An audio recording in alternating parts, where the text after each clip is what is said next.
Voodoo dolls, small, simple figures with a reputation far larger than their size. To some, they're mere curiosities, but to others, they hold a power that should never be underestimated.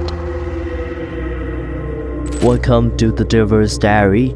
Today we dive into the chilling tale of obsession, manipulation, and their dark consequences that follow when you tamper with forces beyond your control.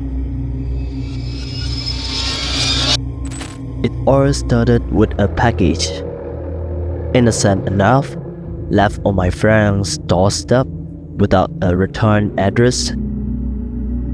Inside was something he had never seen before, an old, tattered voodoo doll.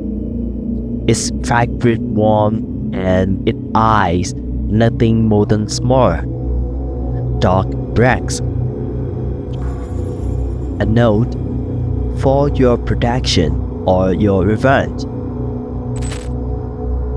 My friend was intrigued, drawn into the doll in a way he couldn't quite explain. At first, it was just a strange novelty, something to show off to friends. But as the day passed, his fascination grew into something more, an obsession. He began to spend hours with the doll, alone in his room, experimenting with his weird that made me uneasy. He claimed it could influence events, even people. I let it off, but there was something about the way he spoke, something that made me feel unsettled. His obsession began to take over his life. He withdrew from friends, from family, and every conversation we had somehow cycled back to the door. It's powerful, he said. You wouldn't believe what it can do.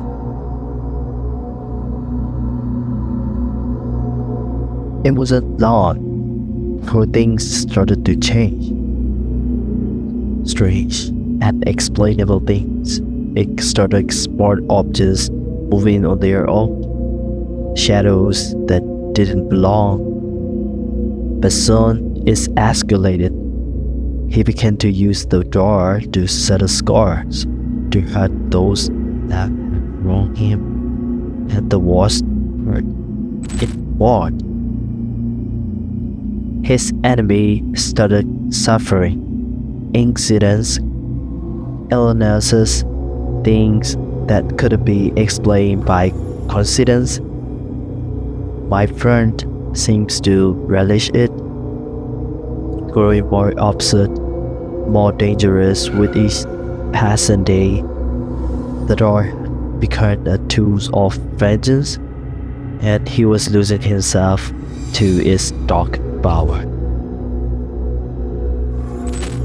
I tried to intervene, to tell him to stop, but he wouldn't listen. He was convinced the door was the key to controlling his life, to getting everything he ever wanted. But it was clear to me that the door wasn't helping him, it was consuming him. His hurt deteriorated both physically and mentally.